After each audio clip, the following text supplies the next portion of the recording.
warahmatullahi wabarakatuh. Waalaikumsalam Waalaikumsalam warahmatullahi warahmatullahi wabarakatuh. wabarakatuh. Salam sehat adik-adik semua. Apakah sehat semuanya? Alhamdulillah sehat Alhamdulillah Pak sehat Guru. juga. Sehat.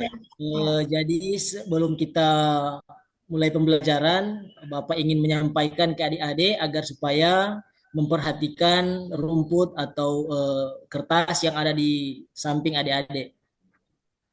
Oke, dipersilahkan kalau sudah kumpul tempat sampahnya, silakan dibuang ke tempat sampahnya. Nah, Sudah, Pak. kemudian adik-adik, eh, Bapak akan menunjuk satu orang untuk berdoa agar supaya proses pembelajaran kita diberkahi oleh Allah Subhanahu wa taala. Bapak persilahkan untuk berdoa, Pak Halim, persilahkan untuk berdoa. Siap Pak Guru. Baiklah teman-teman, sebelum memulai pembelajaran kita hari ini, mari kita berdoa. Doa saya pimpin. Bismillahirrahmanirrahim. Alhamdulillahirrahmanirrahim. Ar-Rahmanirrahim. Maliki yaumiddin.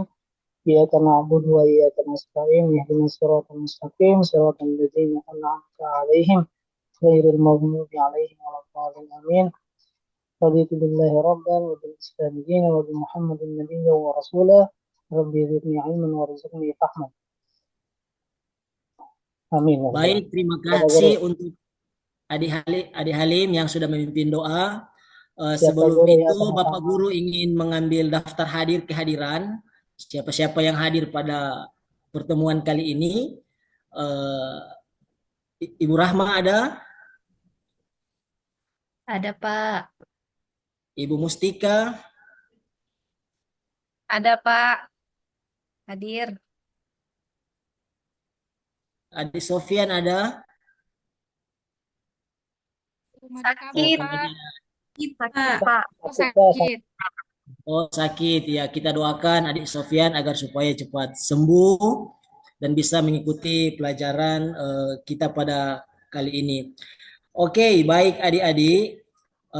Semangat ya untuk belajar hari ini karena materi hari ini menyangkut dengan kegiatan kita sehari-hari di sekolah. Nah, adik-adik, ada yang masih ingat pembahasan materi tentang berlomba-lomba dalam kebaikan yang Bapak sampaikan pertemuan kemarin? Mungkin Pak Halim masih ingat?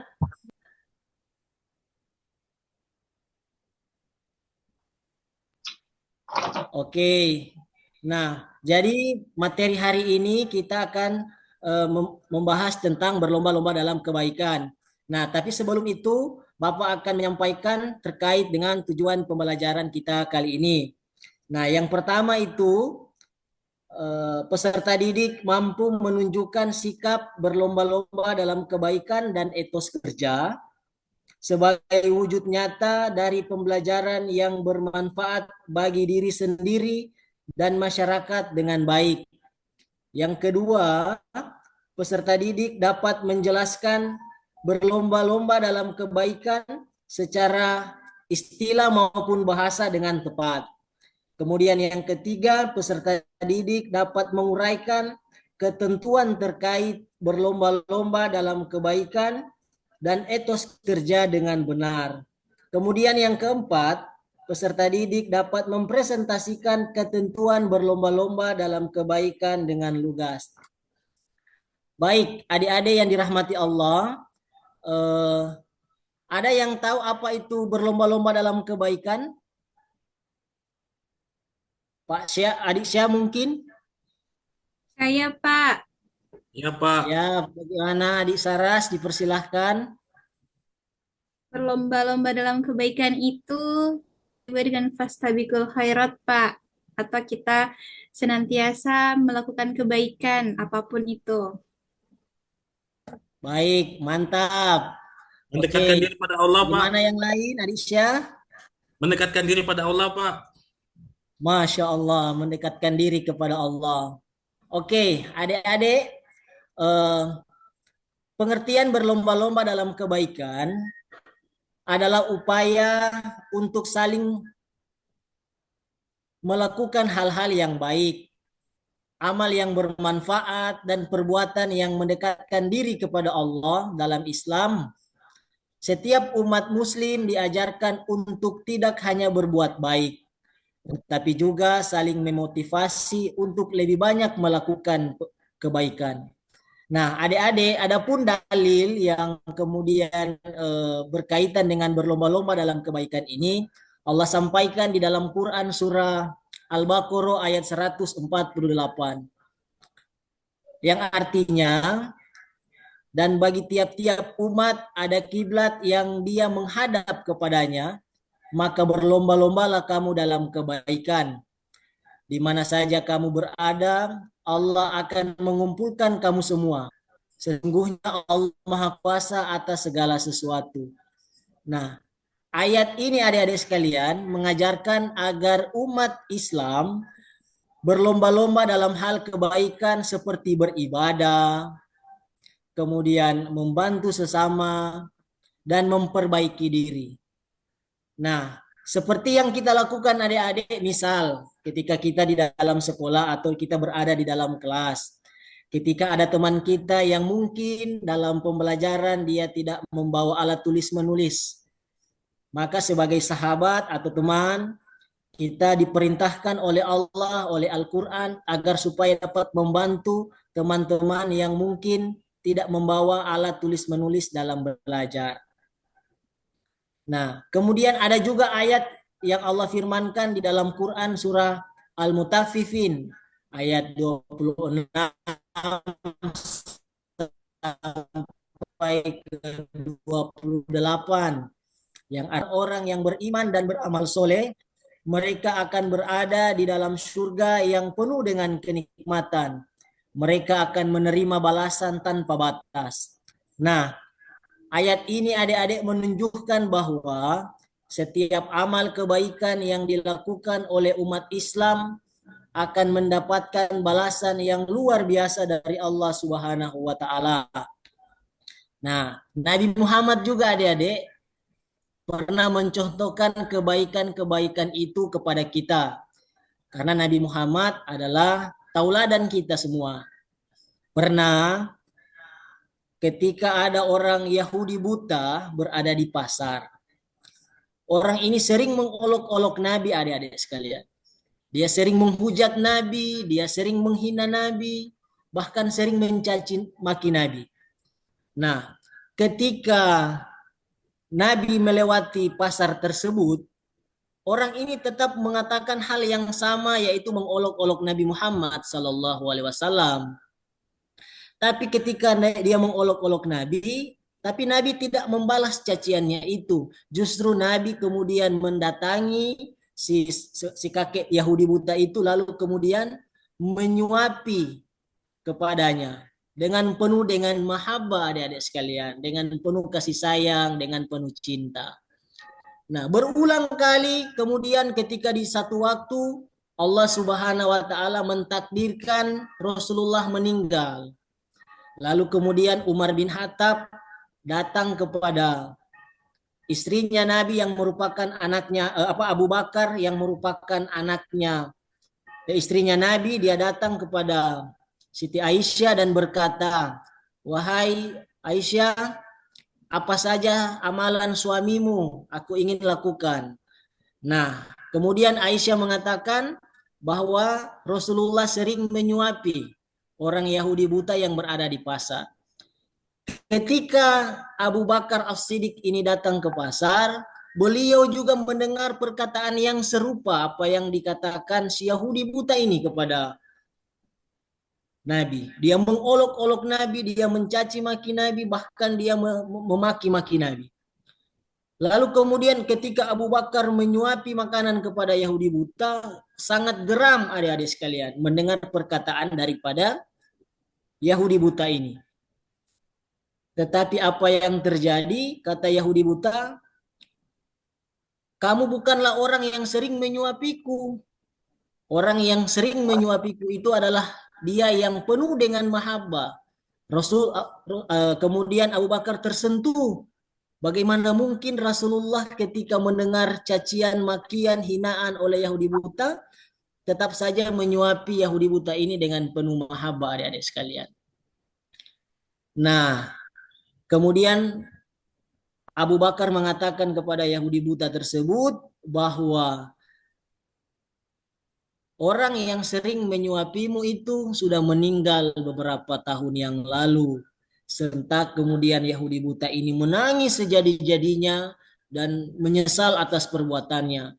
Lalu dengan atas izin Allah, lalu kemudian Yahudi buta ini bersyahadat dan masuk ke dalam Islam. Adik-adik yang dirahmati Allah sekalian, nah, berlomba-lomba dalam kebaikan ini ternyata juga telah disabdakan oleh Nabi, yaitu beramalah kalian dengan amal yang bisa mendekatkan diri kepada Allah walaupun hanya dengan sedikit. Ada yang bisa menjelaskan makna yang terkandung dalam hadis Nabi, yaitu beramalah kalian dengan amal yang bisa mendekatkan diri kepada Allah walaupun hanya sedikit. Ada yang bisa mencontohkan? Mungkin Pak Adik Zul atau Adik Syah dipersilahkan. Ya Pak, bersedekah di masjid Pak, memasukkan Masya uang. Allah. Bersedekah di masjid itu adalah amal kebaikan yang kemudian akan Allah gantikan, bukan hanya berupa pahala tapi berupa juga kebaikan. Seperti yang Pak Syah katakan tadi, beramal ke masjid. Adik-adik, ada satu kisah yang menarik. Ketika Imam Ali diperintahkan oleh istrinya untuk membeli buah di pasar. Nah, pada waktu itu Imam Ali ini hanya memiliki uang yang cukup untuk membeli buah di pasar. Nah, sesampai di pasar dia menemukan buah tersebut untuk dibawa pulang kepada istrinya yang menyuruhnya.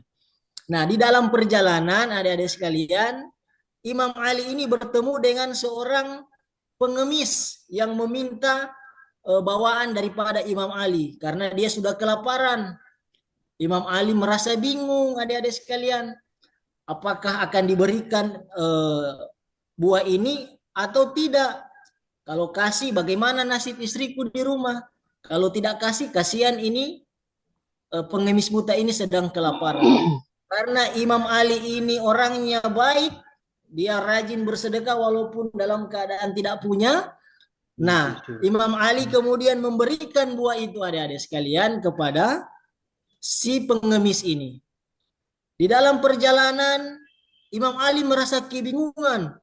Mudah marah kita ini, stop. Nah, sesampai di rumah, ternyata istrinya Imam Ali ini sedang mencicipi buah yang dia inginkan. Bahkan lebih banyak, berlipat kali daripada yang Imam Ali ingin bawakan. Lalu Imam Ali bertanya kepada istrinya, wahai istriku, siapakah yang memberikan kamu buah itu? Apa yang terjadi adik-adik sekalian? Ternyata yang memberi adalah pemuda yang tampan. Lalu kemudian ternyata di dalam riwayat itu diceritakan seorang malaikat itu menyerupai pengemis yang tadi meminta buah kepada Imam Ali. Masya Allah. Langsung Allah balas kebaikan daripada Imam Ali. Seperti yang ditanyakan tadi oleh Adik Syah, kalau kita memberi, insya Allah Allah akan balas kebaikan kita itu. Masya Allah. Kemudian adik-adik, ada contoh-contoh berlomba-lomba dalam kebaikan.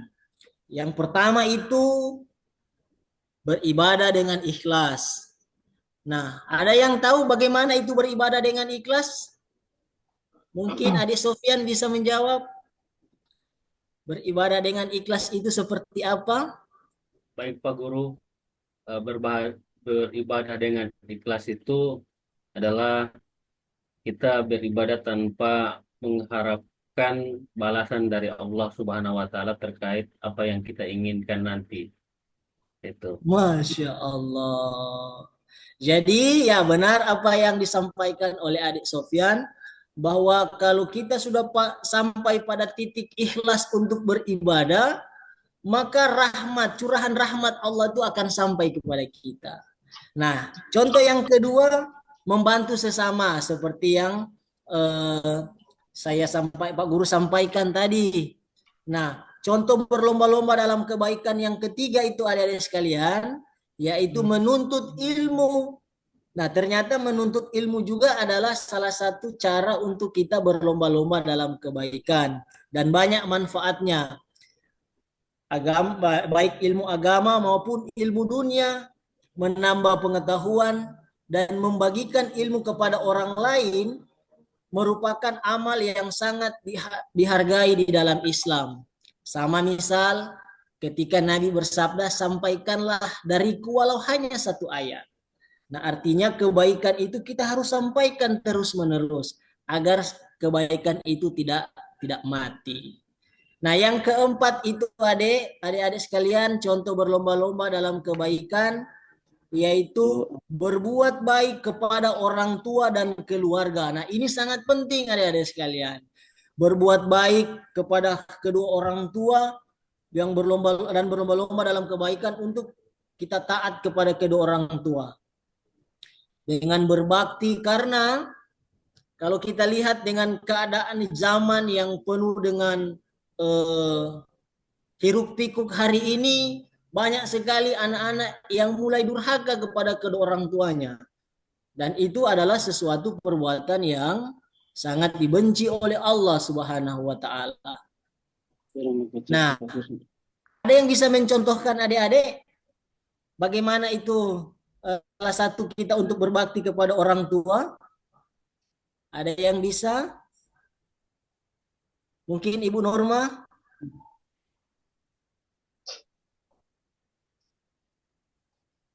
Pak Guru saya, Ika. Silakan adik Ika. Masya Allah, adik Ika ini tampak ceria ya. Alhamdulillah. Ya, jadi salah satu contoh untuk berbuat baik kepada orang tua, kedua orang tua itu kita sebagai siswa ya mengerjakan tugas kita sebagai siswa ya, datang ke sekolah tepat waktu, terus belajar di sekolah tanpa harus melukai hati orang tua dengan misalnya keluar tidak ikut mata pelajaran. Jadi seperti itu dari saya, Pak Guru.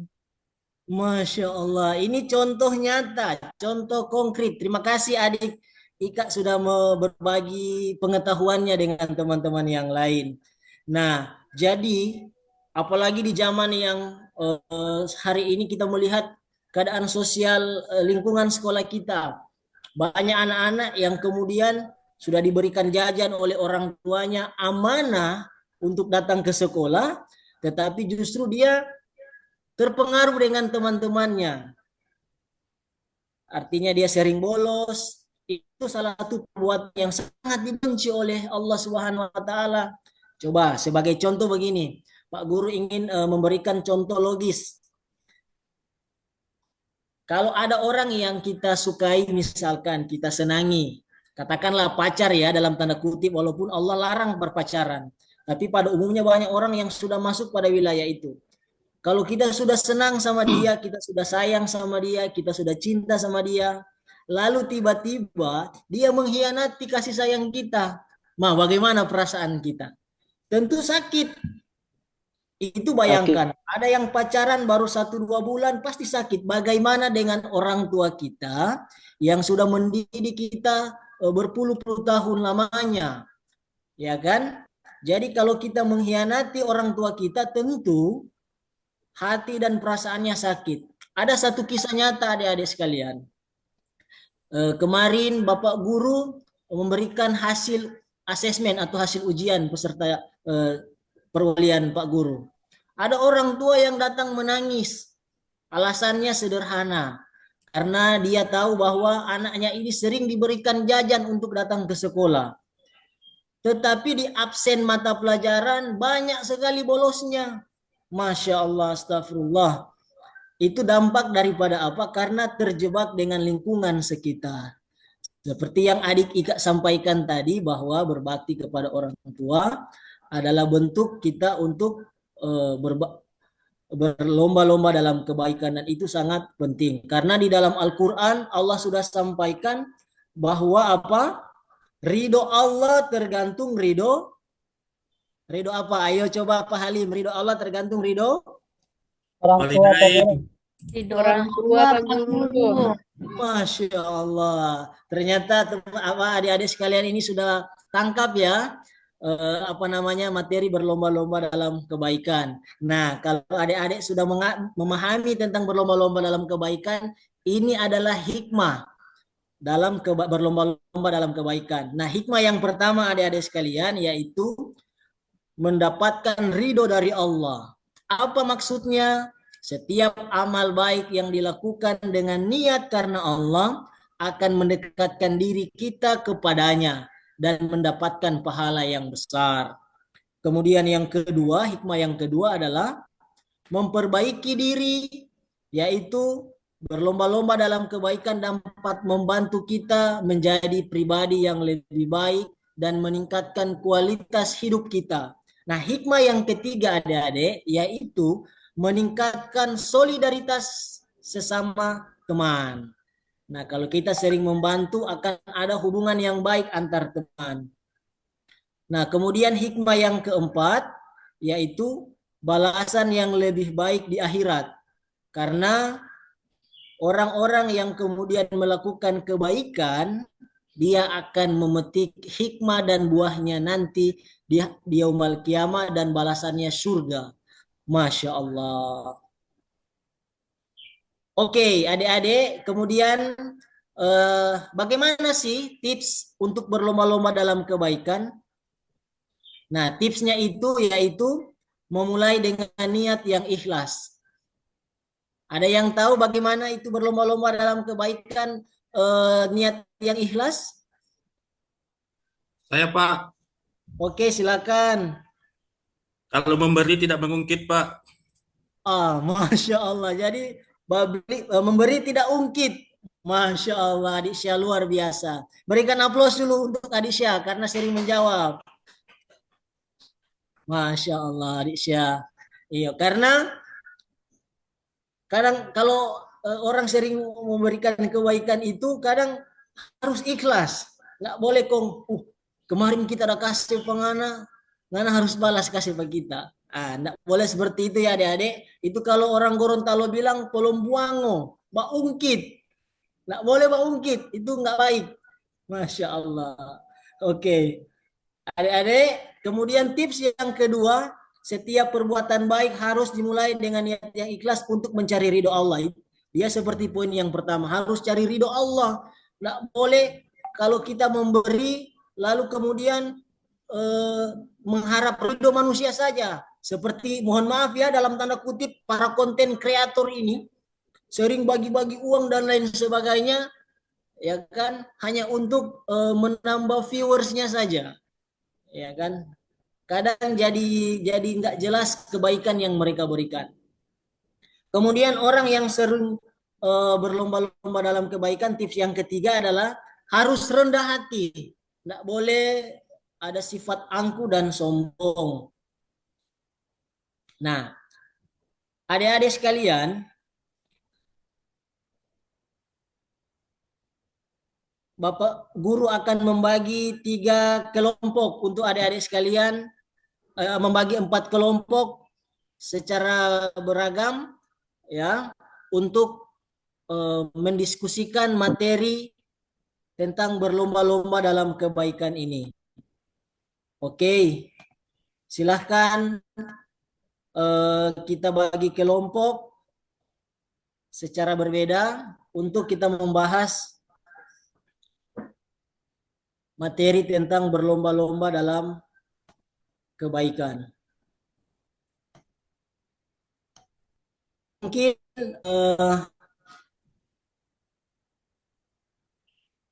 bisa kita urut perhitungan dari nomor 1 sampai ke 4 sehingga kita bisa mengetahui kelompoknya kita masing-masing.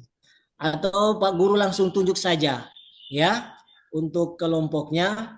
Nah, di yang kelompok 1 ada Ibu Fira, Ibu Rahma, dan Ibu Saras. Kemudian di kelompok 2 ada ada Adik Norma, ada adik Mustika, dan ada adik Jul. Kemudian di kelompok 3 ada adik Ningsi, ada adik Siti, dan ada adik Syah. Nah, di kelompok 4 ini agak berbeda karena kelompok 4 ini agak spesial. Harus 4 orang dia. Ya kan? Ada Ibu Yuyun, ada Ibu Ika, ada adik Yuyun, ada adik Ika, ada adik Halim, dan ada adik Meliala. Nah, untuk adik Sofyan belum kebagian ya kelompoknya. Nanti adik Sofyan akan gabung saja di kelompok 1, di kelompoknya adik Vira. Nanti masing-masing kelompok Pak Guru akan memberikan tugasnya masing-masing dan nanti akan dipresentasikan di pertemuan yang kedua. Oke, sebelum Pak Guru membagi tugasnya, ada pertanyaan sampai di sini? Pak Guru persilahkan.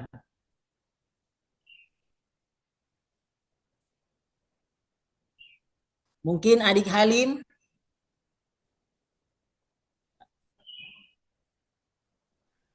Izin Pak mau bertanya, Ya, silakan adik Halim. kalau berlomba-lomba dalam kebaikan itu Pak, boleh orang itu mau berlomba-lomba dengan agama yang lain? Makasih Pak. Ya, kita berlomba-lomba dengan agama yang lain. Oke, jadi berlomba-lomba dalam kebaikan ini terbuka untuk setiap manusia. Tetapi perhitungannya berbeda, ya. Ada seorang ulama yang mengatakan begini. Kalau kebaikan yang umat Islam lakukan, maka balasannya dunia wal akhirat. Tetapi kalau yang bukan Islam, dia hanya mendapatkan kenikmatan dunia saja, tetapi tidak mendapatkan kenikmatan akhirat berupa surga. Nah, bagaimana dia bisa sampai ke surga? Mungkin Adi Halim bisa menjawab.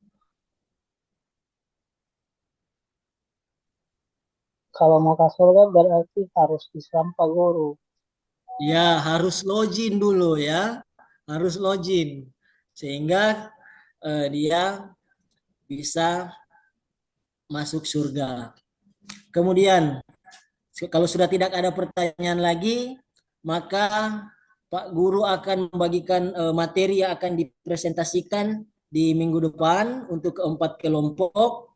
Kemudian kita akan diskusikan. Nah, kelompok yang pertama, kelompoknya Ibu Vira kelompoknya adik Vira membahas tentang menggali makna kebaikan dalam kehidupan sehari-hari. Kemudian kelompoknya adik Saras membentuk budaya positif di sekolah. Nah, kelompok yang ketiga, kelompoknya Ibu adik Mustika, yaitu kontribusi positif untuk lingkungan sosial. Ya, seperti apa kontribusinya. Kemudian kelompok yang keempat, kelompoknya adik Ika, yaitu menelusuri hakikat kebaikan yang ada di dalam ayat dan hadis. Oke, adik-adik sekalian, apakah masih ada pertanyaan setelah pembagian kelompoknya? Silakan adik Siti untuk bertanya. Saya Pak Guru dari kelompok 4. Oke, silakan. Ini kan kelompok 4 dapat tugas menelusuri hakikat kebaikan baik di dalam Al-Quran dan hadis. Nah, yang kelompok kami mau cari itu Pak, itu ada batas minimal dan maksimalnya tidak? Itu bebas selama kelompoknya adik Ika bisa memahami dan bisa mempresentasikan materinya itu. Kalau bisa yang mudah, kenapa cari yang sulit? Tapi Pak Guru yakin karena adik Ika ini sering aktif di kelas, bisa memahami. Baik, Pak Guru. Terima kasih. Oke, kalau tidak ada eh, pertanyaannya, insya Allah kita akan ketemu minggu depan lagi dengan presentasi di tiap-tiap kelompok dengan judul materi yang sudah Bapak bagikan. Nah, sebelum kita selesai untuk tutup, karena kita sudah mengawali dengan doa, kita akhiri juga dengan doa. Tadi sudah diawali, Pak Guru persilahkan untuk doa selesai pembelajaran kali ini. Adik Saras, dipersilahkan. Terima kasih Pak Guru.